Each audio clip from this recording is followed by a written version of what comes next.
Welcome, everyone. I don't know, I'm looking at close.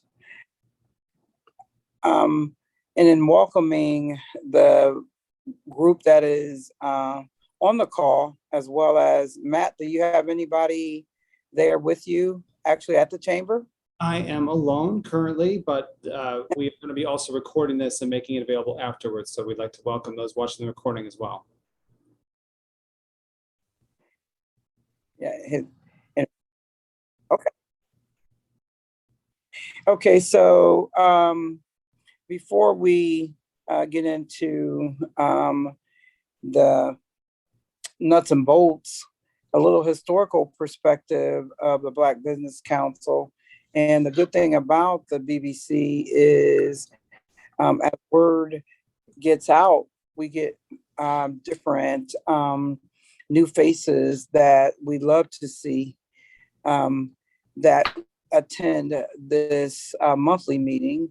And the goal is to provide a perspective on business type ventures that occur for African Americans in the city of Marion, to provide resources for these businesses, to provide also an avenue for us to sit around and talk about issues and things that involve the African American business sector. And also, we are ultimately trying to provide a database that can be housed at the chamber, so that when different opportunities, information that is relevant to our African American businesses, that we can utilize that database to provide this information. So I don't have a business, but I felt the need to reach out to do different things to help facilitate this. But I am very appreciative of Matt and the chamber, who are housing the information about Black businesses. They are providing the avenue for us to meet.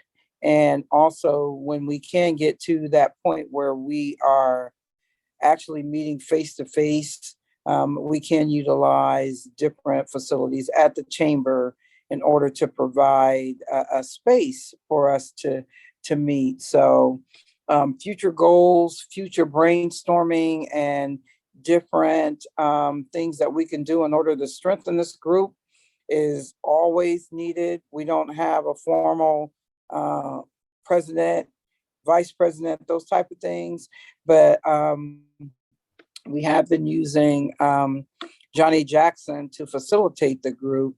But if anybody knows Johnny, they know that sometimes his plate is full, and I'm confident that he'll jump on as soon as this other meeting is over.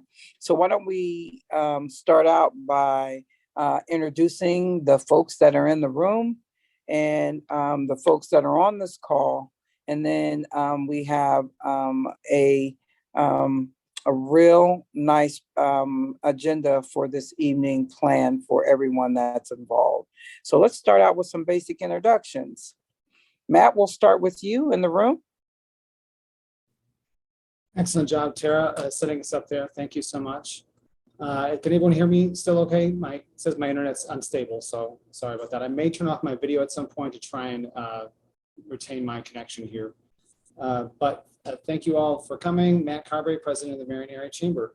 And afterwards, and I think Tara did a great job of setting us up. After our guest speaker presenter today, I'll also be kind of going over some of the latest information I received from the Columbus Urban League as well. Some updates as well for that. So we'll cover that later. Great. All right, nice. Hand it over to Jackie, Pastor Jackie. Let me see. Pastor Jackie? Good evening, everyone. My name is Jackie Peterson, and I am the senior pastor of Logos Ministries here on the west side of Marion. Been pastoring there for about 12 years. Thank you for the invite. I'm real anxious to find out some information about those businesses, Black businesses that are here in Marion. We are a nonprofit, also faith-based. So thank you for the invite. Thank you. Pastor Jackie, can you see the participants? And if you see them, can you pass the mic to someone else, please? Sure. Sarita. Oh, she's probably with the baby. I got it. Oh, she got it. I apologize if I'm bouncing. I am, as much Hey. as I've tried to avoid evening naps, the powers that be. Oh, I love those pictures in the back. Oh, thank you. Thank you. So my name's Sarita Lawrence. The background noise. My husband and I co-own together Phase 6 Strength and Performance. We are an adult strength and performance training facility. We also offer youth programs. We have been in business under that name for 3 years. We just recently moved over to South Prospect Street, across the street from Sims. Okay. And yeah. Across the street. Okay. I think you only did that to be close to your babysitter, though, didn't you? That was one benefit. The main reason, though, was because early on we had this plan and idea to partner with Ohio Health and to become one of their facilities. But one of the things that we found out was that because our original location was downstairs, accessibility wasn't there. So we knew early on that we wanted to be a more accessible place where, no matter your physical limitations or mobility challenges, you're able to enter and exit our facility without issue. Okay. But the babysitter thing does help. Would you like to pass the mic to the next person, please? Yes. I will pass the mic to Rodney Robertson. All right. Not Rodney, someone else, because Rodney's going to present. This is me. Okay. I will pass the mic to LaToya Tyler. She's presenting as well. Okay. Well, who's left? Sorry. I don't know. I need to look. Jess Holland. Oh, Johnny's here. Johnny, take over. Thank you. You all have it. I'm just here as a guest. Oh, Johnny. Yay. Yay. Okay, I got you. Looks like Jess, would you like to introduce yourself? Thanks, Johnny. Love you. Sure. My name's Jess Reese Holler. I am a co-founder and program director at Marion Voices. We are Marion County's countywide folk life and cultural arts for social justice program. We do all kinds of stuff, but really focus on partnering with and amplifying underheard and historically marginalized cultural heritages and arts in Marion County to bring people together to dream up more just futures and more futures. So we're really Let's see. Pastor Jackie, I'm assuming that you already introduced yourself. Yeah. I love your new glasses. Go ahead, Pastor Jackie. So it looks like we have Ms. Dyer, you introduced yourself. Mr. Matt Carberry, did you have a chance to introduce yourself as well? I did. Thank you very much, Johnny. Okay, cool. So my name is Johnny Jackson. I'm a part of the Black Business Council and a part of other organizations. And then my full-time job is Diversity Equity Supervisor for Marion City Schools. And I'm really excited about being here. I'm coming from another meeting that I think Jess Holler was on. And it is a meeting with parents that want to create more diverse experiences for Marion Marion young people, particularly in the schools, but just in general, they're interested in diversity. And that meeting was really just listening to parents and some of the wants that they see in Marion City schools. That's always a really good feeling. So as I kind of like transition into this work, Matt and Ms. Dyer, are we ready for our first speaker? Do we want to allow them time to speak? I can introduce them, or do we have any other housekeeping things we want to put out there? In the essence of Rodney's time, to make sure that he can provide as much time as he can while some other folks are watching his lines, I think we should we'll do the housekeeping stuff afterwards if we can. Sounds good. Sounds good. Okay, well, I guess I have the honor of introducing my friend and comrade, Rodney Robertson. He is a resident of Marion for about 6 years by ways of Columbus, Ohio.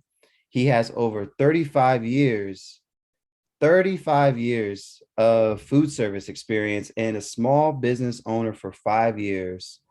I remember Rodney when he was first in the mall, when I think it was Jess Holler who did an oral history and on his work.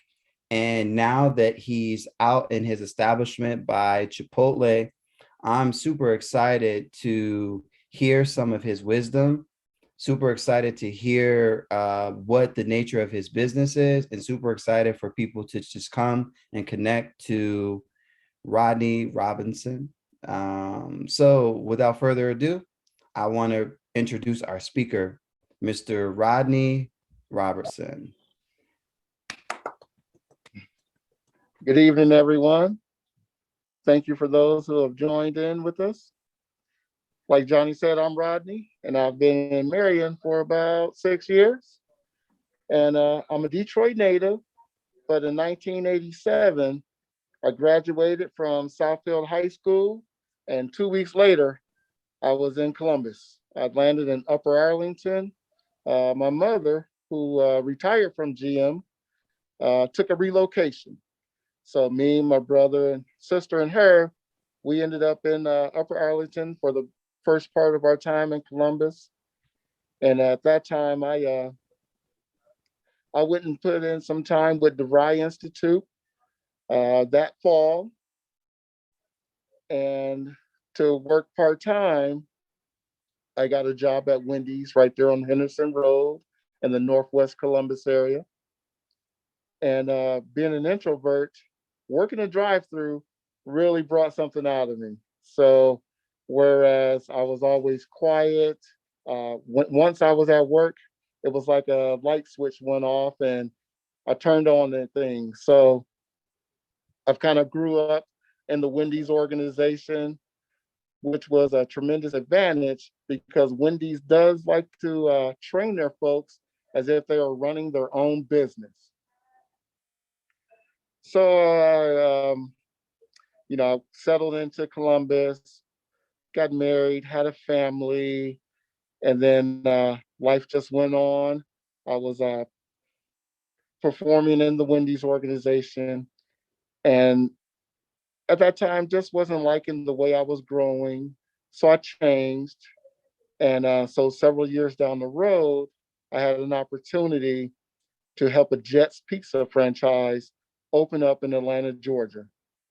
So in 2013, I moved to Atlanta for about a year and a half to experience what it took to get a franchise restaurant group up from a ground level to upper management. So once I was satisfied with that, I came back to Ohio to watch my youngest daughter finish up high school. She was a lettered volleyball player, basketball player, and track. So it was a treat to see her finish up her high school years.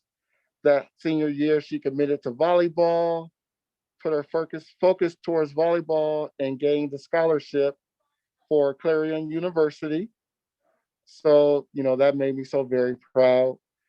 And when we talked about these forks in the road, we talked about what would I end up doing.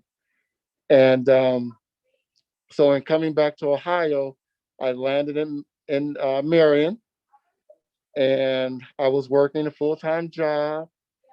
And while doing this job, I'm like, man, there's so much more I can do because I had worn so many hats in helping the Jets Pizza franchise open up. So the wheel started turning, and being a lover of popcorn and have even visited the Marion Popcorn Festival as a teen and young adult, um, I got to thinking, where do they purchase popcorn when the popcorn festival isn't happening?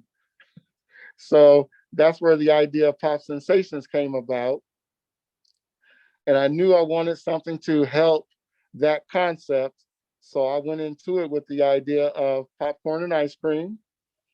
And in my initial stages of that, I featured Riverside ice cream. Everybody may know Rob Lil and the Riverside ice cream brand. So we did a hand dipped ice cream our first couple of years. And after that, after seeing some of the struggling shops at the mall, again, as a business owner, the wheels got to turning. How do I make a product that I can control how much I have at a time and can entice the customer to come out into the mall and to the shop? Got on YouTube like everybody else for concepts and found rolled ice cream. And man, people were going crazy for this stuff on the internet. So I researched, saw what it would take for me to introduce rolled ice cream in Marion, Ohio. Got my first table, set it up in the back, had some pre-powdered mix that, the starter kit basically, and practiced for about 7 to 10 days before I brought it out front and unveiled it to the customer. And it was a hit right off the bat. People were coming out to see us. We're seeing new customers. We're seeing old customers, but for different reasons now, other than just the popcorn. So now I'm thinking we're growing. We need a bigger space. So the plan went into action as far as a relocation. With this type of concept, you're seeing no less than four rolling tables in an establishment. So we needed more space and to be able to bring to the guests an experience that didn't take up all of their time. So we went into, I went into planning mode, and unfortunately, COVID-19 came upon us. The mall shut down, but I still went forward in what I was trying to do. So when the mall opened up, I was in a position to where it was now ready to relocate the shop. And I've been over here at the 151 Edgefield Boulevard location for over a year now. We opened up last August. So we've passed a year. We're going into our second Christmas season. And as an entrepreneur, for me, it was never wanting to limit myself, never being satisfied in where I was, and always pushing myself. Wow, Rodney, that was like I had never heard the full arc of your story from where you came from in Southfield to Columbus, Upper Arlington to now where you are. So that full arc, I think, is really enlightening for a lot of us. I wanted to kind of ask a couple questions, if that's okay, and then I'll kind of turn it over to other people to ask some questions of you. Okay. I'm kind of interested in the products and services that you provide. Can you tell us a little bit more about the rolled ice cream and tell us a little bit more about the different flavors of popcorn that you serve? Yeah, Johnny, good question. Because I did want to talk about the services because we're more than just grabbing a bag of popcorn or watching your ice cream be rolled. But in talking about those, for the popcorn, right now I stock on a daily basis over 24 flavors. And when I say over 24, it's because I'll bring in a seasonal flavor. I'll bring in a flavor that we're just trying out for the week, just to get a customer's reaction. So right now for the holiday, we've got say an apple cinnamon popcorn, a Cordially Yours, which is a cherry with a dark chocolate drizzle on it. And then for the kids, we've got a Who Hash mix, which started when I attended the Benjamin Harrison Santa store, and we wanted to have some products out there, and we wanted it to be fun. So we have a red cherry with a green apple and some white chocolate drizzled on it for a Who Hash mix. And then for the rolled ice cream, again, just in talking about that, we've always had a signature roll. So we've got 9 signature rolls that we carry on a daily basis. And then, there's so many options you can do with the ice cream that we could do a daily, or even most of the time it's just a weekly flavor of the week. And right now, for the holiday, we put it out to the customers on Facebook, which would they prefer. And we narrowed it down from 4 flavors to 2. And so now we're presenting a hot cocoa flavor and a peppermint bark flavor. So, and when I say we're more than just what's happening here at the retail shop, we do popcorn bars where we come out and set up a variety of selection for you. And then after your event, I come out and break it down and bring back, all the utensils and materials that we use, but the popcorn stays with the client.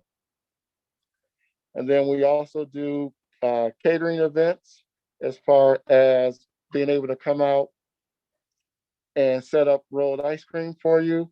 That is something that we have put on pause because of the pandemic, but it's something that we have started and was gaining a lot of traction. And then in the future, we've got a trailer up. Well, I have a trailer up back that will be able to service a guest with 2 ice cream tables and popcorn on a merchandiser to where we can travel throughout Ohio and serve the guests there. Wow. That's a lot. Like knowing the internal operations and what you're doing and all those different ice creams and all those different popcorn flavors that you're offering. I think that's super amazing and exciting. And it makes my mouth is kind of watering. So I want to allow other people to ask some questions. So let me kind of turn the mic over to our audience. Who in the audience has questions for Rodney? I wouldn't mind. I don't have any. Oh, I'm sorry. go ahead. As is that the risk with Zoom, it's going to happen. I'll let, please go. Not even sure who's going to talk. Is it Pastor Jack? It's me, Pastor Jackie. I don't have any questions, but thank you so much, Rodney, for sharing your story. It's fascinating. That's awesome. I know I visited out at the mall when you were there. I visited, but I haven't been at the new store. But I guess I'm a little old. I've never had rolled ice cream, so I've got to come out so I can see what that's about. But it sounds like you have an experience, not just coming in getting popcorn or ice cream, but you got some things going where people are really participating in what they're getting. So thank you for sharing. Yes, thank you for that. It's funny because in sharing my story, the Rodney Robertson you would see outside of Poppin' and Rollin' wouldn't necessarily offer up all this information. But you get me inside this building and I'm an open book because I do recognize where I started and where I am now, and just so much more is available to me. So thank you for that. I think actually my question, Ronnie, it dovetails on Pastor Jackie's comment as well. But first, I did want to thank you again for telling your story. Awesome story. We're really happy for the success that you have. You mentioned using Facebook to engage your customers and actually have them select, what the next items might be. Have you found that that's been successful for you? Do you have any other examples of where that's worked well, or are there kind of marketing tips as it relates to social media that you've utilized in your business? Yeah, so the marketing piece isn't my strongest hat. So it does take a lot of conscious effort for me to figure out if I'm just going to try something and see if it works, or if I'm going to, hit a home run. So last year we also did right around March, because it was patterned after March Madness, but we did a breakdown we put all our popcorn flavors in a bracket. And it really came down to where caramel is my number one seller, but from a customer appreciation standpoint, caramel temptation won out overall. So, and that went about a week out as far as the bracket goes. And so to have that engagement and them to pay attention to those winners, the results, that's something where in asking about new flavors or new items, that's where it really helps. Because I will say, I'm a finicky eater, so I'm self-aware enough to know that I'm always want to listen to someone's feedback. I'm always asking, what would you like to see? What could we do different?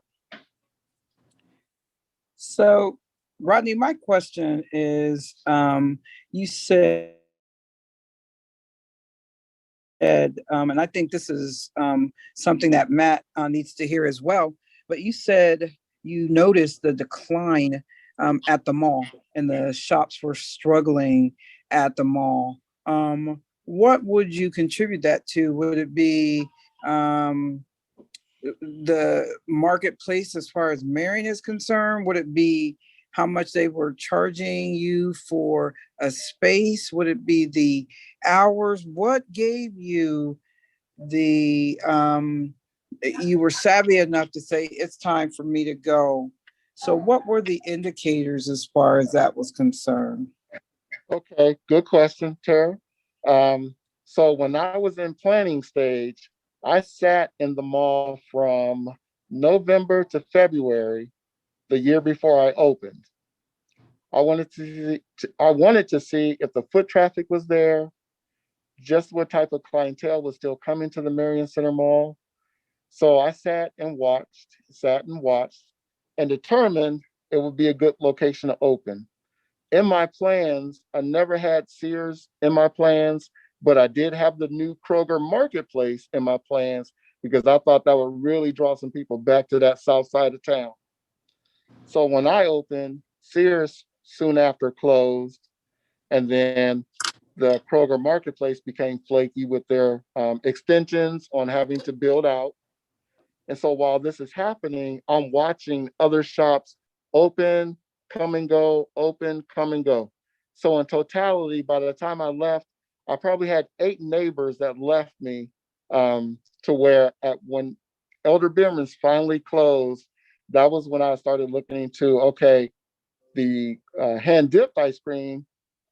My concern was it's going to sit here too long before going through a tub of it. So that kicked in the relocation and how can I make my own ice cream? Because I didn't mention that part, but we went from the Riverside homemade ice cream to now I actually stepped away from the powdered mix of my first couple of months and created my own recipe for it. So now what you have here at the shop is my own house recipe for ice cream. Nice, your own recipe. So for the factors that you were asking about, it was the marketplace because of losing the shops. It was growth because after Elder Bierman's did close, about 6 months later, I started to gain momentum back. And by the time we shut down for the pandemic, I was up 200% in sales.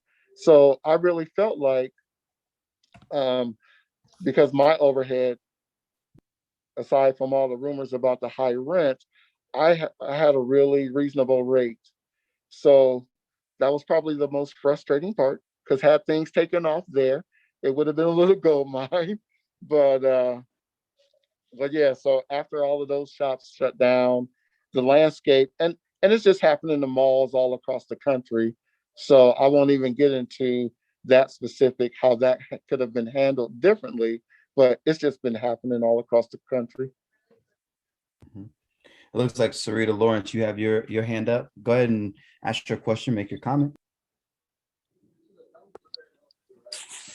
Yes, I was just wondering, Rodney, one of the reasons why I wanted to attend and want to continue attending this group is one of many, but one is to figure out how I can partner with other Black businesses locally and maybe strategize some ways that we can host some events or market each other's business. So I was thinking, my question to you is, do you offer any like skinny pop type options or any like low carb ice creams? A lot of people are into like this like keto ice creams. A lot of our members talk about that.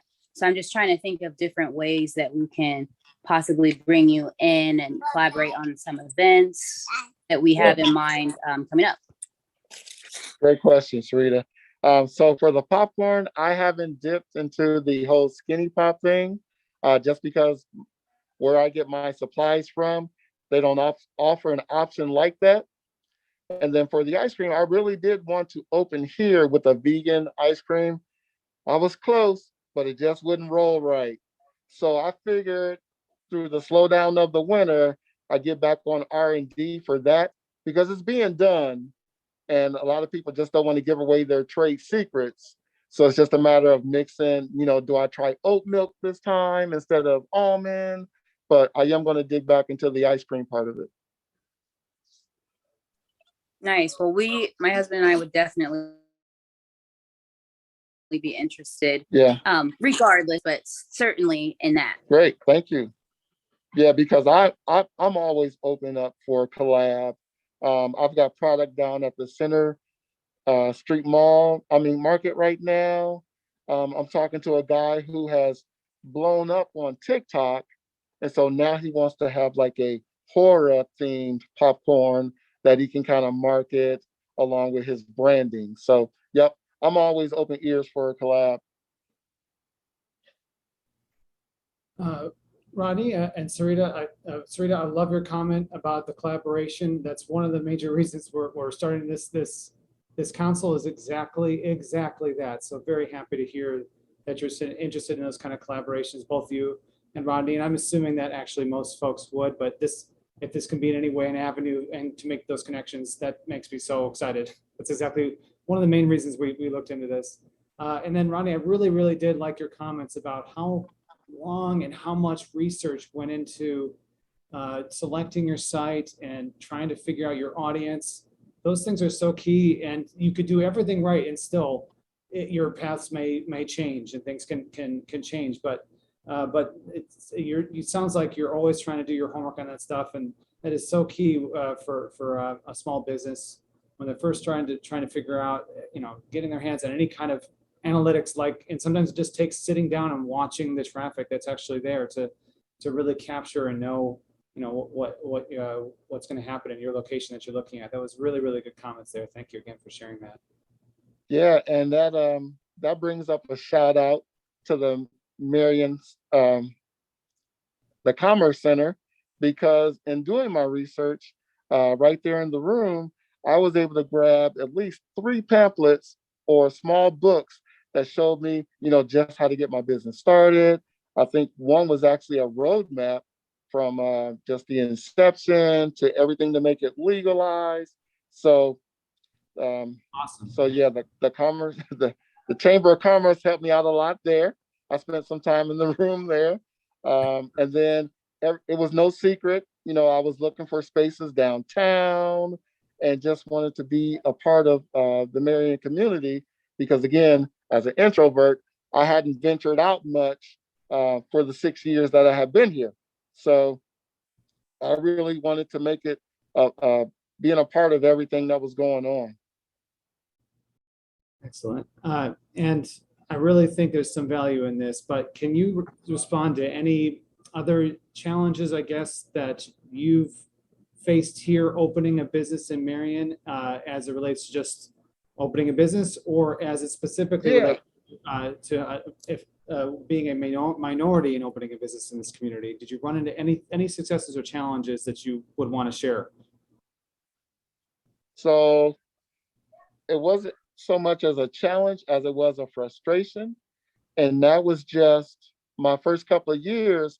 I wasn't understanding why I wasn't seeing people of color at my counter. So then I did a little digging, and I saw just how where our numbers were in Marion. So I had to step back and think like, okay, so maybe my core group isn't going to be a little, my mask is pulling out my glasses.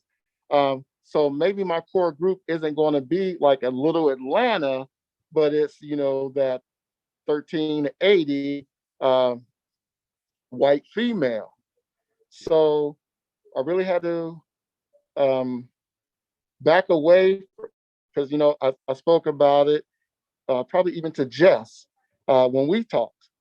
And so now it's realizing that I have a market that I cater to, but there's a much bigger market out here.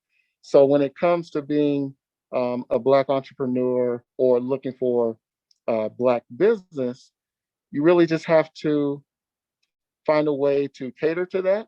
Because again, networking isn't my best. Maybe I need to step out, meet some church pastors other than Miss Jessica here.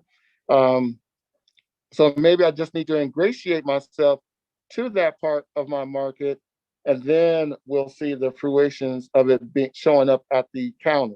So that's probably been my biggest challenge, just getting past that frustration of, what it's like to want a certain type of demographic, but to realize this is just my demographic.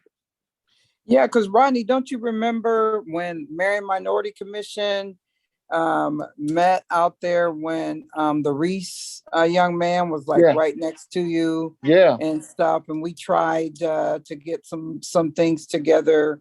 Then I think you served dessert to the Marion Minority Commission, and of course you gave everybody a bag of popcorn.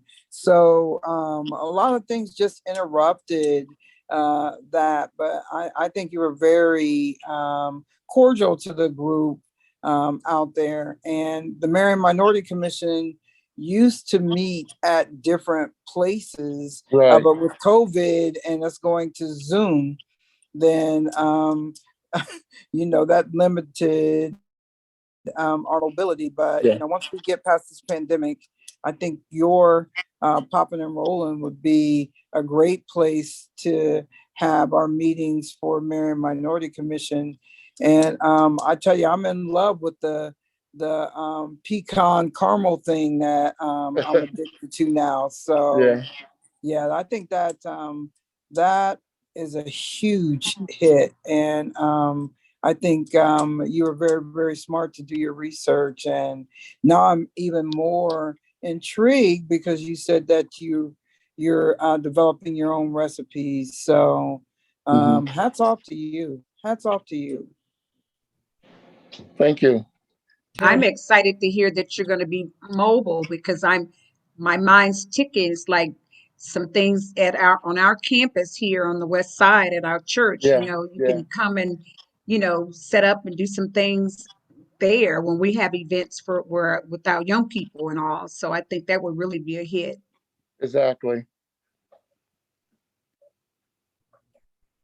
Please, Pastor, as a member of your flock, I think that's an excellent idea. I think so. I think so, Sister Tara. Tara, did you want to speak a little bit more about the Marion Minority Commission? I can speak about the Marion Minority Commission, but Pastor Jackie facilitates those meetings 99.9% of the time. So I'd be happy to defer to her if she would like to speak on the Marion Minority Commission. Sure. I guess I'm kind of like the secretary, but we meet on a quarterly basis. And in the past, we would meet at different locations. And what it is we meet with a lot of the leaderships of Marion, business owners, the mayor, police departments, and we come together and we talk about what's happening in the community as far as how it's affecting people of color. We talk about that. And COVID really stopped a lot of our meetings, but we have started back on Zoom. And again, it's only on a quarterly basis. It's Tara, myself, Pastor Jackson, and Miss Linda, we've been kind of leading those meetings. But it's very informative. You know, we find out what's happening on the city. We find out what's happening with the police department, sheriff department, and any issues that may come across. We will talk about those when it's really affecting people of color. We do that. So that's basically what it is. But I've only been a part of the organization for probably about 3 years, I think. But it's been going on for a really long time here in the city. How would someone get involved if they were interested? What we do is we get your email address, and the mayor's office actually sends out the invites for us.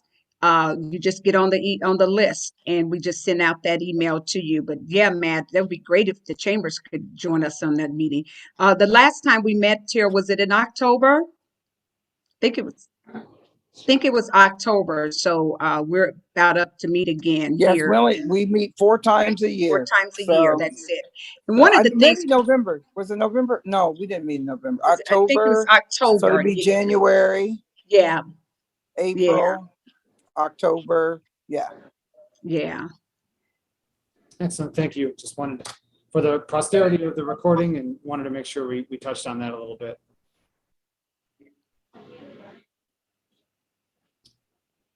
Johnny, if there are any other chat questions for Rodney? I don't, let's see, there's some commentary in the chat. We haven't heard from Jess or Latoya, that maybe, or even Marcus. I know Marcus is there with you, right, Matt? If any of them have questions before we kind of transition and let Marcus introduce himself. Anyone else have questions, particularly for Rodney, or want to ask ways to partner or ways to innovate together?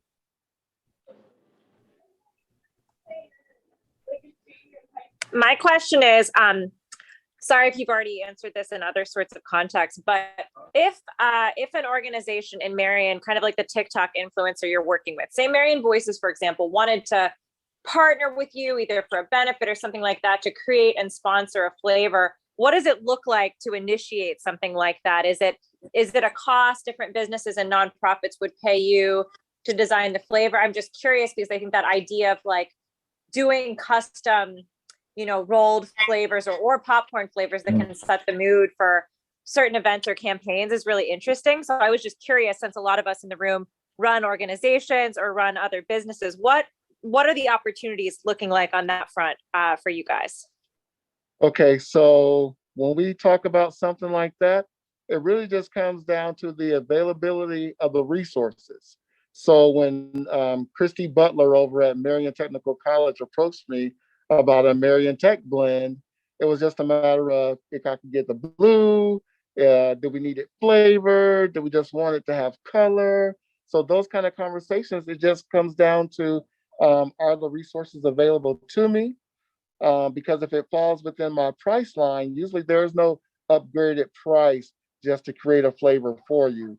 Like I said, with the ice cream, there's so many different options out there that we can always run a special. I think Johnny and I talked about, oh man, I forget the flavor that we talked about last year. Colin Kaepernick had a flavor with Ben and Jerry's. So we were going to replicate those flavors and those toppings that were on that ice cream.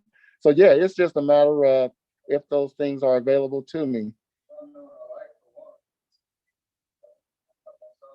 Good to know. Dangerous information for all of us in the room. Thank you, Rodney. Yep.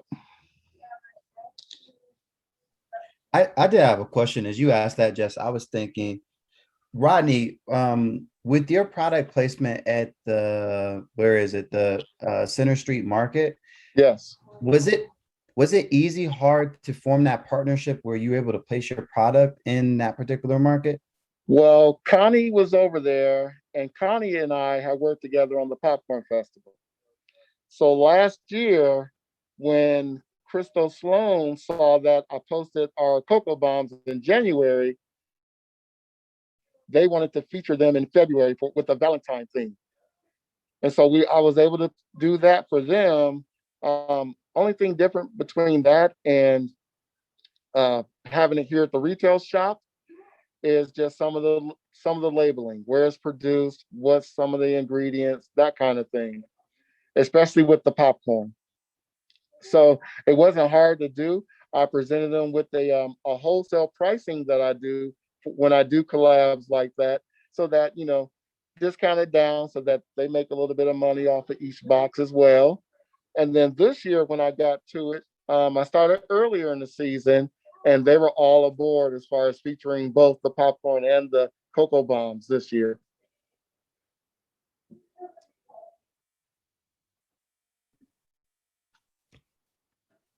So if there are no other questions for Rodney, I did want to, Matt, I would love to pivot to you and allow Marcus to introduce himself and talk a little bit about his business. And then I know we also have LaToya on the line as well. Hey, but Johnny, those cocoa bombs are the bomb. You guys know about, are you guys hip to those cocoa bombs?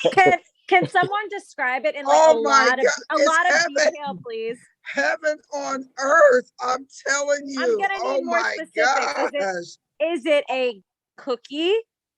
A lot of sugar in it. It's cocoa, hot chocolate. You guys like hot chocolate? Oh, Yeah. it's like those things you put and they pour out the hot cocoa mix And then once it's they like melt. boom, like you put it in Yeah. the hot chocolate and whatever's in that bomb. Oh my gosh. That Oh. thing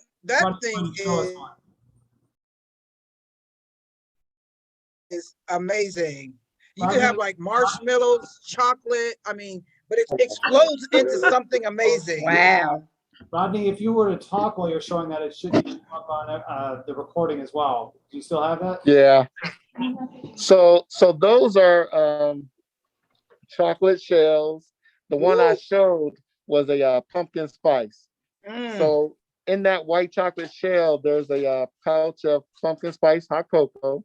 And you're just gonna place that in your mug, pour some milk over it, some hot steamy milk, and just watch it explode, and then mix it up and enjoy it. Yeah, I would have loved that as a teacher, Pastor Jackie. I would have loved to have that in the classroom that is heaven on earth, those bombs. Oh my gosh. Maybe we need to go out and get something, the in between Sunday school and Oh my in gosh. church. And have Okay. Okay. Uh-oh. What did I do? You're on mute. Let's pass the mic to Yes. Marcus Carr and Matt Carberry. Ronnie, thank you so much. And Johnny, thank you so much. Yes, I'd like to introduce Marcus here. Hello, everybody. You want to tell you a little bit Hi, more Marcus. Oh, your businesses, well, your business pluses you're involved in? sure. I'll give you, well, my name is Marcus Carr. I been in Marion now for about 15 years. I'm originally from Detroit. I met my wife and moved here. She's a Marionite. And I come from somewhat of a business background. My family always had, whether it be apartments or housing. So that's kind of what my background as far as running property management started from within my family. So I've had several businesses since I've been here. We started with a little clothing store right there on East Center Street, right there where Luke has that new salon at. I started back in 2009 with a clothing store there. And then that lasted for a couple years, and then it started going under. And then we went back to work. And then I seen that the transportation need here in Marion was not to where I'm used for it being out in the big city. So I started a taxi, and that went great.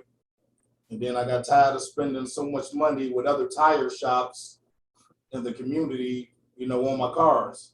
So that kind of snowballed into the tire shop. And I got tired of running all day and night in that taxi. So that kind of snowballed into Get Well Transport, which is transporting for the elderly and people in the community. And that has been a really blessed business. And then from that, I've always wanted to do a restaurant.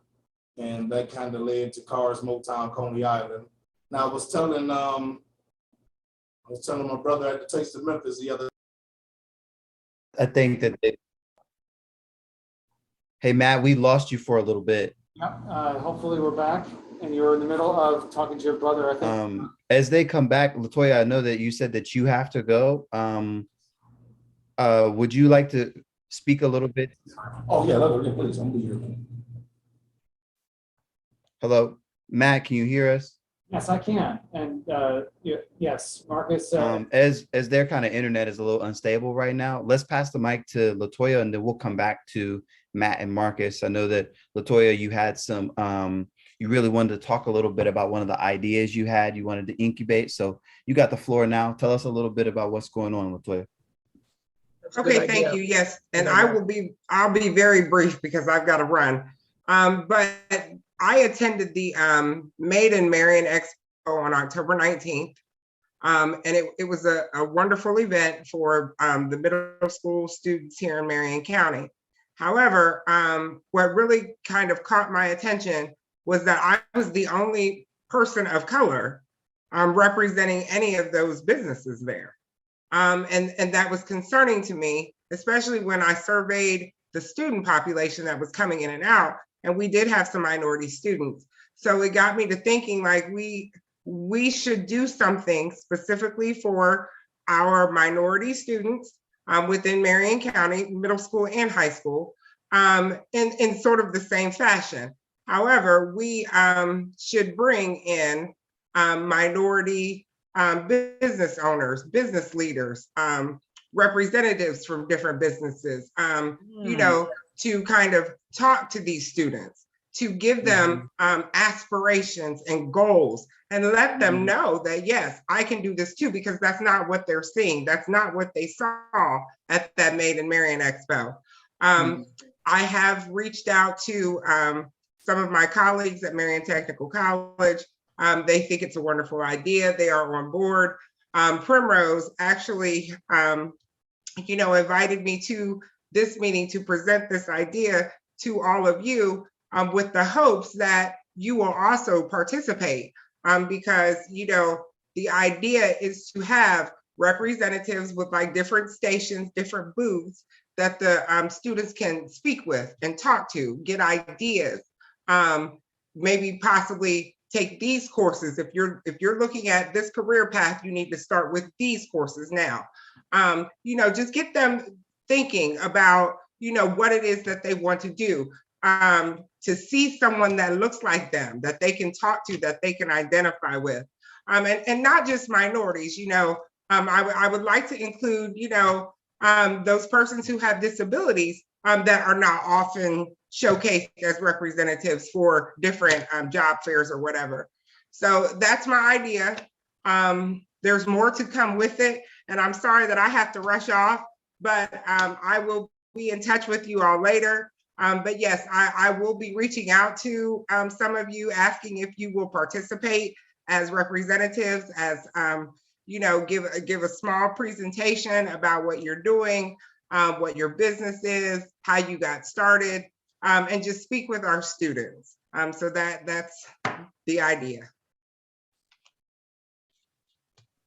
Thank you, Latoya, for being here. Sounds awesome. Sounds like there's a lot of good energy around your idea. Sarita Lawrence is really excited about the particular idea. Sarita, would you like to unmute and say any more? Yes, I just commented in the chat that education opportunities and internships or employment opportunities locally is something that Bryson and I have, sorry if you can't hear me, have been passionate about. Our internship program is a program that we've been trying to grow. Quite frankly, for a business like ours, trying to find young people who are interested in this profession is far more appealing to us to kind of mold them and get them accustomed to the way we want to do business and our culture that we have, rather than hiring someone in, because in the work that we do, a lot of people that are professionals in our industry are 1099 contractors. So that can create a little bit of conflict when you're talking about getting too much into detail about how they run their business for tax purposes. So definitely something I know we'd be interested in. So definitely reach out to us, or I can reach out to you. Thank you very much. There it is. And Latoya, please come back. We'd love to have you at our monthly meetings to see how we can partner. You have at least 1, 2, 3, 4, 5, at least 5 to 6 minority-owned businesses here that would love to help and love to kind of like spread the word. Rodney, go ahead. I just wanted to add to what she was saying about some of the absences. Sometimes we just simply get stuck at the shop. Sometimes we just don't even know when things are going on. So in building things like this, I think that'll change the way some of those events will look too.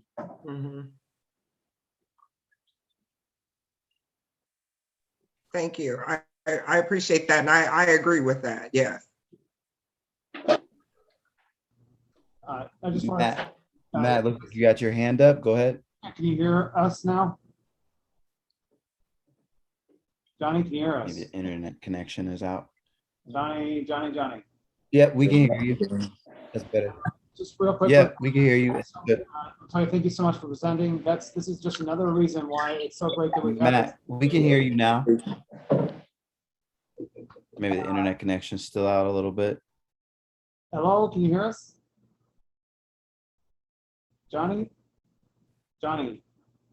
That's You're it. kind of breaking up, Matt. I just was trying to say. Ms. Dyer and Rodney, can you hear me? Yes, I can hear you too, Johnny. I can hear you. I think it's the chamber. The chamber's connection is, he said it was sketchy. It's sketchy. Okay. Yeah. Can you hear me now? We can Yes. hear you. Yeah, we can hear you.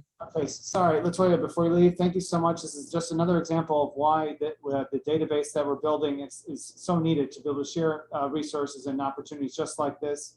And so we are more than happy to help share that anything that you have, any opportunities you want to share them with us, so we can get the word out to all of the folks that we have in our database so far.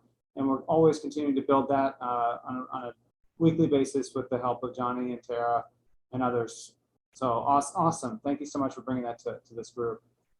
Thank you very much. Thank you for the invitation, and I will see you all later. Okay. Thanks, Latoya. So, Thanks for Bye-bye. coming. Matt, we didn't have a chance to finish hearing Marcus's conversation, his intro, and I think we kind of paused right there when he was talking about starting his tire shop. So we would love to hear a little bit more about his businesses. And I just made the connection that both Rodney and Marcus are from the Detroit area. That's super cool. I mean, I don't know. Anyway, Marcus, we love to hear more. We love to hear more about your And business. Matt, so all of you guys are, and just to some extent, all you guys are yucky Michigan people, but I Yes. digress. I have no beef with folks from Michigan. Like, so yeah, we want to hear more, Marcus. When Marcus walked in with his Detroit Pistons t-shirt, I was all about that. I mean, a huge Tayshaun Prince fan and Chauncey Billups. Just says I don't do sports. And, oh my gosh, so that was really fun. But Marcus, please continue with continue. I'll jump ship. I'll jump to the newest adventure. Is the we're definitely excited, nervous at the same time to be opening up the restaurant, Cars Motown Coney Island. I'm sure saying the name Coney Island, Rodney, you already know, and Matt, of course. Oh yeah. But I was excited to kind of bring that Coney Island food down here to Ohio. I know a lot of people that go to Ohio, I mean, Detroit from Ohio. That's one of their first stops. And I just thought that would be a great connection to, you know, finally do something like that in Ohio, in Marion also, matter of fact, in Marion. And then I had been watching that building for a long time. And then when the last restaurant went out of, they just came out of there, I was just right on it, and it's like everything just fell into place for me. I don't have a ton of experience in the restaurant business. Partner with my cousin back in Detroit, and here and there, but it's definitely a whole new ball game from transportation and tires. But I'm looking forward to seeing where it's going. I think we're in the perfect location. Downtown Marion is really revitalizing. Just happy to be a part of everything. So that's kind of where I'm at. Awesome. Yeah, I think, Marcus, I counted 5 businesses that you have. Can you tell us all your business, please? 5. I counted 5. Would you share your businesses? No, I'm only down to 4 now, which is I still do property management. Mm-hmm. I have no properties here in Ohio now. I sold most of them here. Still properties in Detroit. Mm-hmm. Then of course the tire shop and the transportation, to which I'm looking so forward to partnering with you on. Oh yeah. And the restaurant. So I'm down to 4, but we still have the studio. The studio. Baby showers Right. and rent out a lot for baby showers and birthday parties and stuff like that. So those are the 5. Octopus right now. Tara, I think you're trying to get out of Marcus the actual names of the businesses too. Marcus, So I know it's Get Well Transportation. I know it's the Coney. I know the tire. What's your tire place called? S&M Tires. Oh, S&M. How do I? S&M Tires. My wife's initials. You and your wife's initials, your property management, the Coney, and then the studio. You guys don't try to tout that as much, but it is available for renting out. I was trying to talk to Dean Jacob about getting your wife to do like line dancing and, like maybe once a week for like Sue Jacob and, a lot of the women that just want to, when we go to a chamber event or when we go to a Marion Community Foundation event, we just, want to line dance and stuff. So I've been trying to talk to your wife about utilizing the studio if we get an instructor to come in there and like do something like maybe once a week. We just had a young lady just rent it out specifically for that purpose. And I got to look at the paperwork, but I'm not familiar with the young lady, but she wants to. I hope it was the Troutman girl, because I've been trying to tell her that forever. That's who it was too. That's her. Yep. What's her name, Johnny? That's her. Yeah, I can't remember her first name. Zari or Z or whatever. Yeah, I've been trying to get someone. Okay, good. I'm glad these. Good. Sure is. Yeah. So we're looking forward to that. I may attend the classes to myself. I'm going to attend. And I know Dean Jacobs' wife will attend, and she'll bring different people with her. So, yeah, again, Matt, that's how these networking things help, Matt and Marcus. So that's one of the reasons we did this, Terry. I'm happy to attend. I'm happy to attend. I hope to attend more often. I like to be a part of anything going on.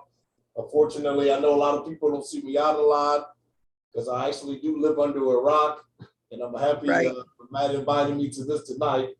But I definitely are getting back into the habit of returning calls and checking my emails more often, or I can be a part of it. Oh, what?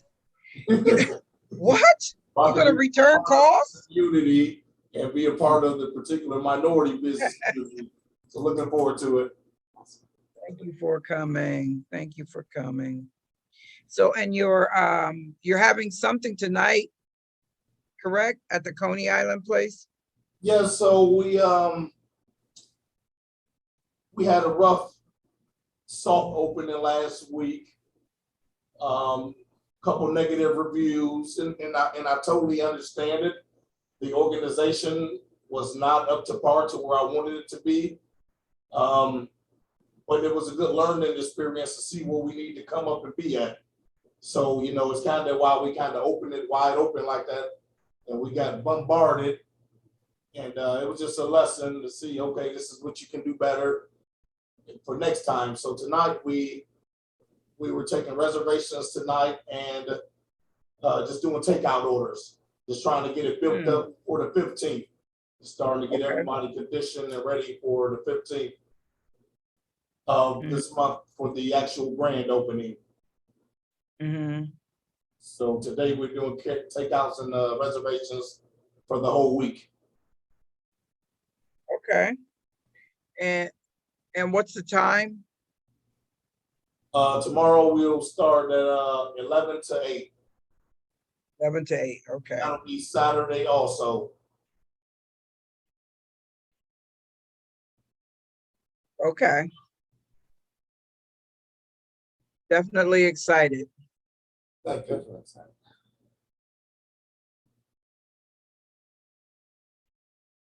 Awesome.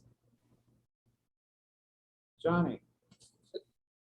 Yeah, because I was looking at that potato with the shrimp on it and stuff. That looks very good. Bad boy there. I see we got some things in the chat. Jess asked Marcus, would you want to collaborate on a vegan coney? Sarita and have, Jess. And I'm still working on the coney sauce vegan wise, but we do have a vegan dog. Yes, I'm so glad to hear that. That's awesome. It's hard to get vegetarian and vegan in Marion still. I'll work on it for you. I also wanted to share really quickly, Marcus, if you can hear me. This is Jess with Marion Voices. We had an event, a Marion Voices community conversation the Sunday after Thanksgiving, talking about histories of Black work and Black-owned business in Marion. And somehow it came up in the chat talking about an older building in Marion where Ms. Dyer's dad had worked. Someone ended up mentioning your coney shop. And one of our grant funders from Columbus got so excited and is like, tell us when it's open. My whole family loves conies. We'll drive up. So I think it's rare enough to find dedicated Detroit style Coney Island sort of places that I think you may be able to draw folks from all over too. So let me know when you're open and I'll put a word out to our grant funder. And I think his whole family is going to come visit you also. So. All right. I'll keep you posted. Thank you, ma'am. That's great.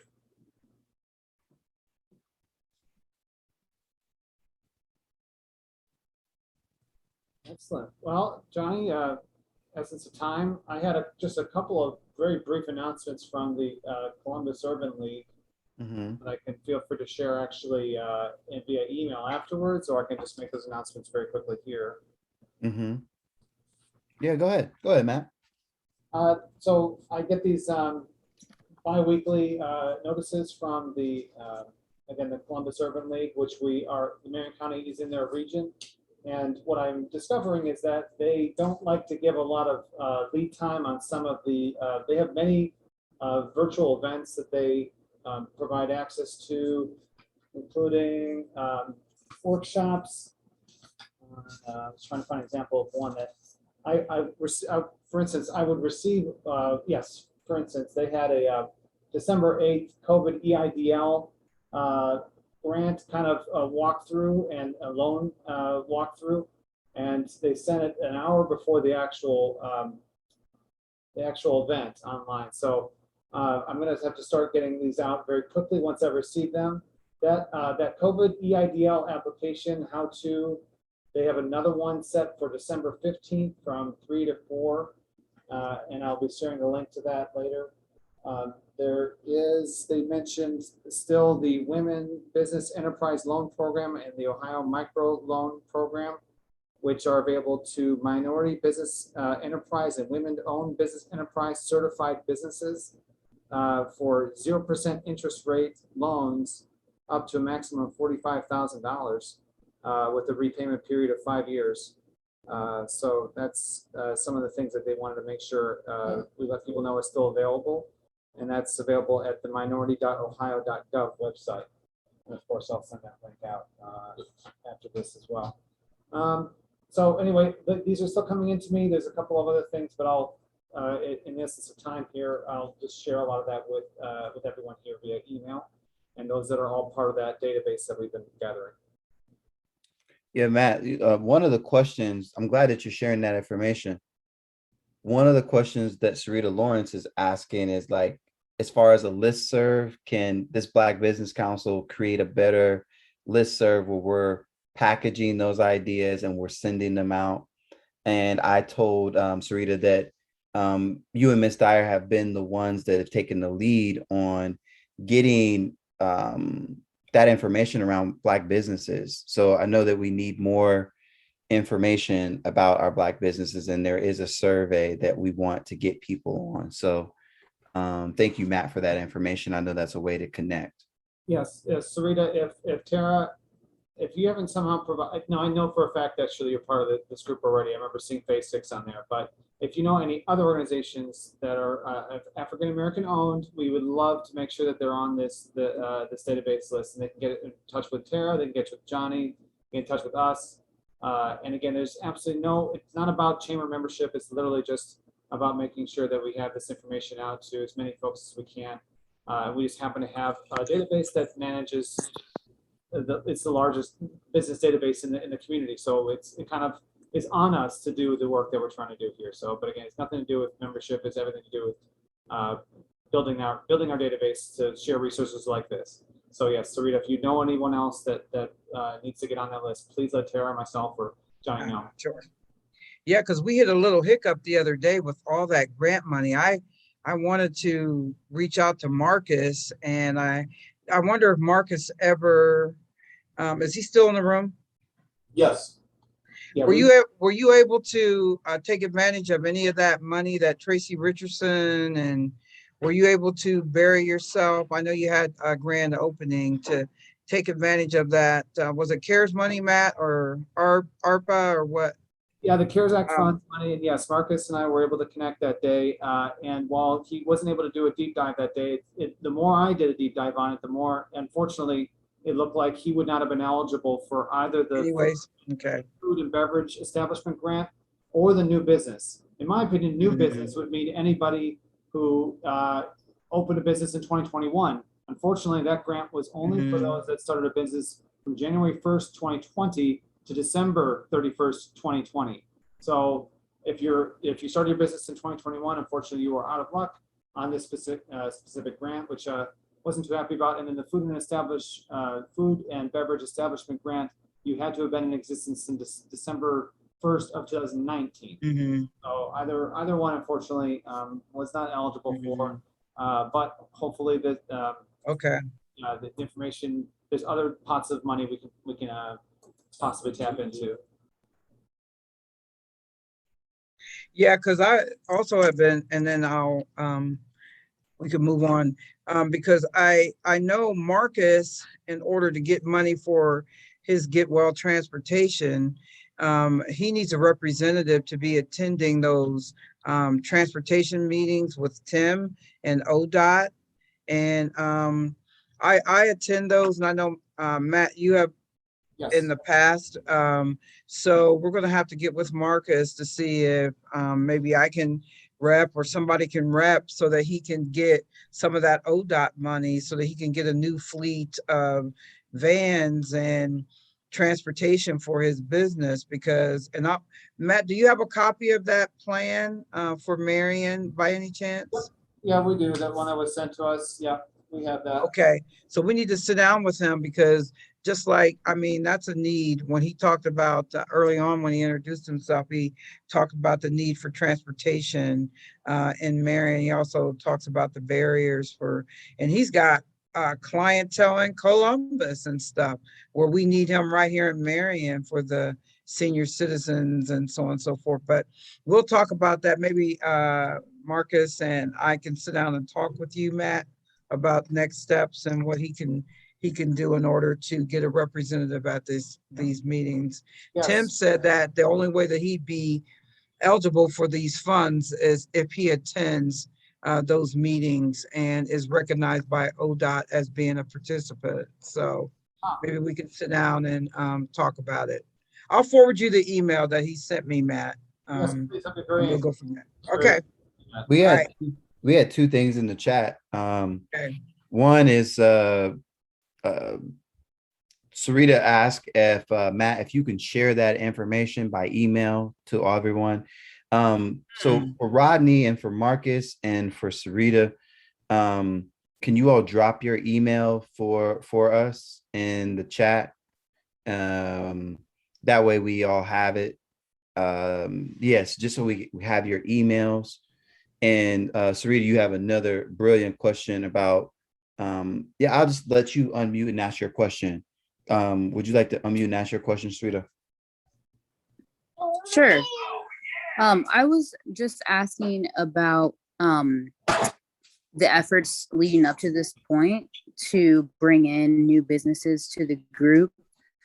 I think, like, I'll speak for myself, but I think that, yes, this group is a great space for marketing, community, and education.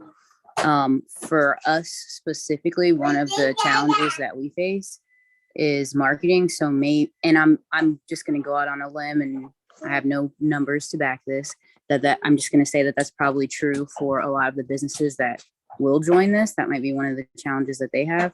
And so I thought, like, maybe there could be some incentive to get people moving and motivated to bring in other businesses to be a part of it.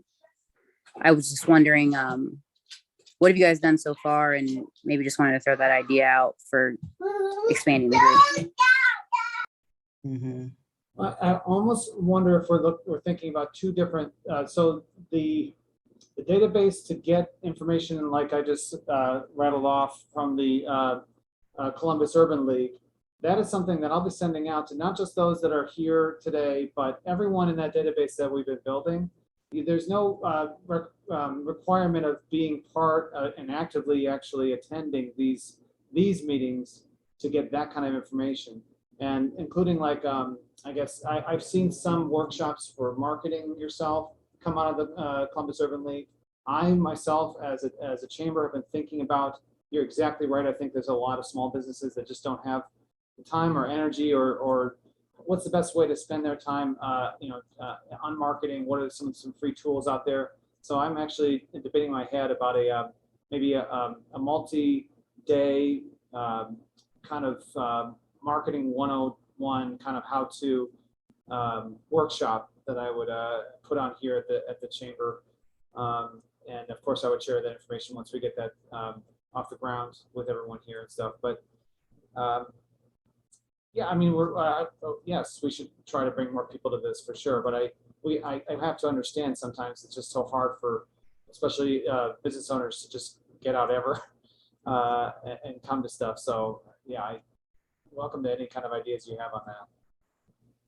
Yeah, I wanted to say, when we had Jesse Mark the third here from the Urban League and the Minority Business Assistant, I think that event was it was recorded, so maybe we can send that out to people so we can see some of the resources. I think that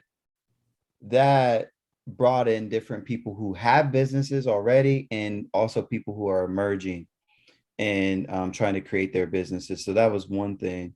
The other thing I was thinking about, Sarita, when you asked the question, is how we can now support, like, Rodney or Marcus or you or Jess or Miss Dyer, or even like the schools. Like, one of the things that I see with our middle school is that we have a marketing issue. So I sent a message to our director of marketing and I said, hey, we need 1-pagers for each one of our schools about all the projects that are happening in school, like all the good things that are happening, because sometimes we face a marketing issue and a public relations issue. So that might be something that we can really sit down, as you were saying, Matt, like sit down and really get some marketing professionals in here with us and say, like, how can we market Black Business Council? Yes, but then also all those different organizations that are here, how can we do that type of campaign work? And the last thing that I'll mention is I think that it is essential as we go into 2022 is, like, we are our best marketing tools. Like, now I'm definitely gonna be at Marcus, your joint, Coney Island. I definitely want to come there and eat. And then also I want to come to Rodney, come to your spot. But then also, like, as me and Miss Dyer have been planning in May, we want to have a historically Black college type of event where we do almost like a restaurant crawl, and we want to go to Black owned restaurants and we want to eat, but we also want to make a whole event out of it and say like, hey, let's make sure that all of us on Friday, we show up at Coney Island together, and we might wear this t-shirt and we might talk about this particular thing. That way we can support each other in these endeavors, because as we flip our money in our community, that becomes like the best way to do the work. That's perfect, Johnny. And that's the kickback on the agenda, Matt. And that kickback, we're trying to model that off of what big cities do. Sometimes they start at one place, like let's say we started at Marcus's place, but let's say Sarita and her husband are stationed along that thoroughfare, and then maybe Rodney's mobile unit is, we want to end up at Davi's place at Platinum Plus. So we just want to just start at one place and like crawl, from business to business, and put that in conjunction with what Black Heritage is doing, that HBCU kind of a thing. So we can make this really, really big, but it can also do, as Sarita's talking about, doing that marketing piece. And that's around Memorial Day, right, Johnny? Yeah, we're looking at the 27th, 28th, 29th. We have some events that we're going to plan over that weekend. Kickback. All good stuff. There's some hands up. I see your hand up, Matt, and then also Sarita, your hand up too. Go for Sarita. Mine was accidentally, I just don't know how to drop it yet. I'll let Sarita go. I was just saying, Matt, that I agree with like limited time, limited resources for business owners. And I think that's why it's all the more important to have some sort of incentive for people to want to come. I shot Johnny some ideas a little bit ago that I had to get people to join, because I agree with him that now that I've listened to Rodney's story and what he has to offer and Marcus's, I'm like, you know what? I feel like it's a little bit more of a personal level. I want to go in there even more now. I want to support. I want to, think about gift bags for Christmas, and maybe I can go spend some money with Rodney and that sort of thing. So I think internally with that marketing piece, maybe we can just kind of like create our own ambassadors type system of each other's businesses that Nice. like I had told Johnny that, for everyone that attends a call, your assignment after the call or, within the next 3 or 4 days is to like and share a post or some sort of marketing campaign that another business that was on the call has recently shared. So that way there's incentive to show up, because that after you've come to the meeting, there might be 6 or 7 other people, free marketing and advertising, sharing a program that you're running or a special that you have that's, that you just want to kind of get out there. Our networks expand far more when we're all relaying the same message. I like that. It's kind of like an extension of, because obviously Rodney is the first, but the idea was that we highlight one business at every one of these Black Business Council meetings.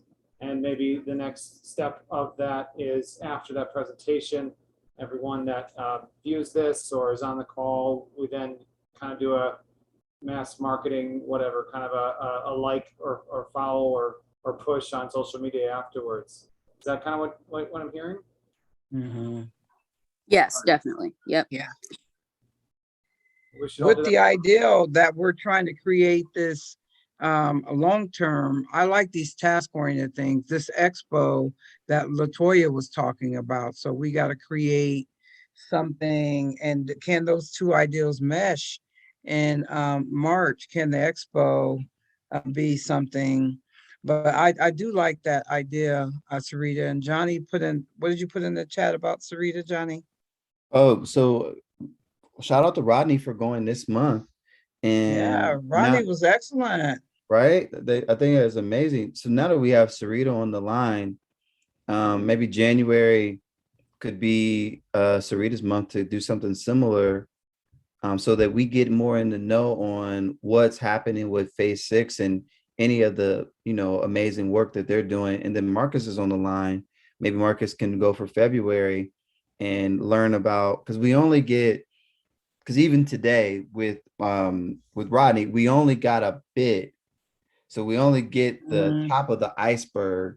So that means we need to go visit and do some other things. So with Sarita and Marcus on the line, would love to have you for January and February. So each month, because one of the things I'm thinking about now, since I'm in the schools, I'm thinking about how can this be a curriculum piece for us teaching young people about all the assets that we have in our community. And then I had another thing for LaToya's idea. Part of it could be minority-owned businesses here in Marion County, as we're thinking about doing that marketing. But if we wanted to connect with other counties to bring some of those minority-owned businesses so we can learn if our counties touch, it might be really cool to kind of build with some other counties too. So just want to put that out there. Yeah, Matt's mother is the Delaware Chamber. That's true. Yeah, Holly Quinn is my mom, president of the Delaware Area Chamber. I could certainly reach out to her and hope and get some contact information for some minority-owned businesses down there as well. Absolutely.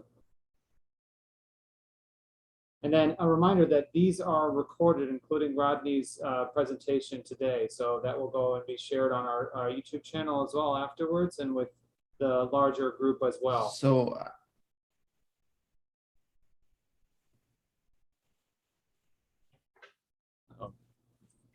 so Matt, these are shared on the YouTube channel. Correct. Yeah. After this is over, it might take me a couple days to get it up there, but after I do some cleaning up and stuff with it. But yeah, Rodney's presentation will have life beyond these meetings, of course, on our YouTube channel, and then shared to the database that we have created as well. Oh, Rodney, hope that's all right. You did a great job.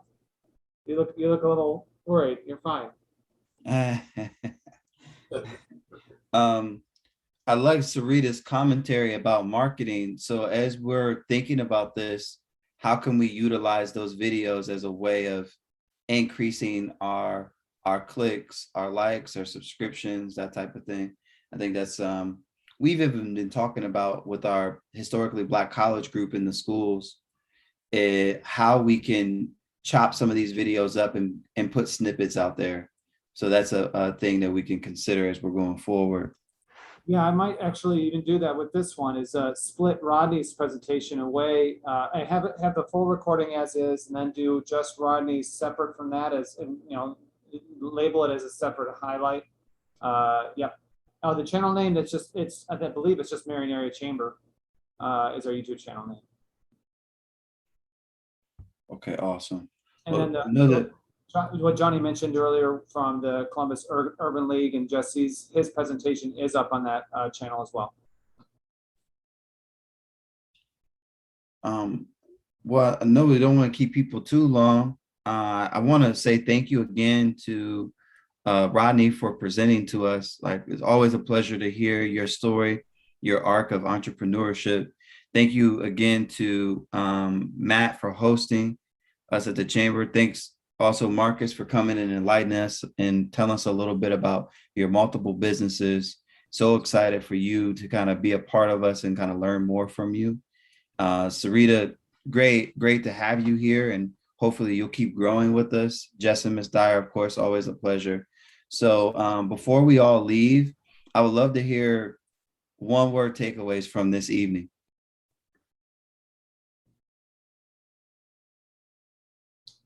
Let's start with Matt and Marcus.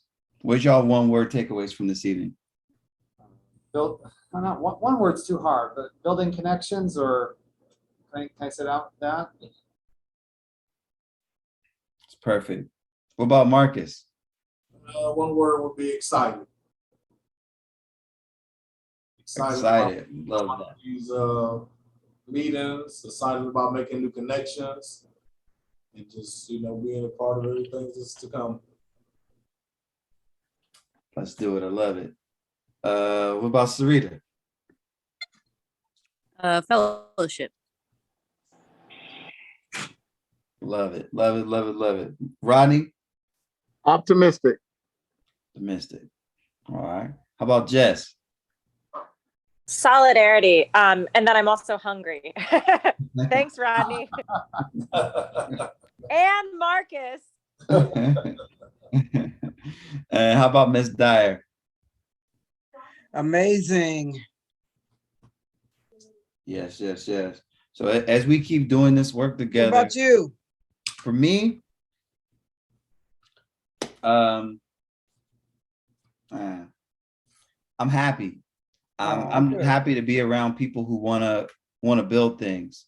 There's so much conversation about the things that don't happen in Marion or don't happen in what we're doing, but we are doers, makers, shapers, creators. So I'm so ecstatic to be around good-minded people that want to do the work. So yep, happy, very, very happy. So with that, Nice. thank you, Sarita, for saying that word fellowship. I think that that's what we do when we get together, and we're excited to hear from you in January. We'll be sending out some more information about our January meeting. So thanks for everybody that came tonight, and so excited for you all to build with us. Thank you. Thanks, Johnny. Great Thanks, job. everyone. See you next time. Merry Thanks, sir. Christmas. Happy Hanukkah. Happy Kwanzaa.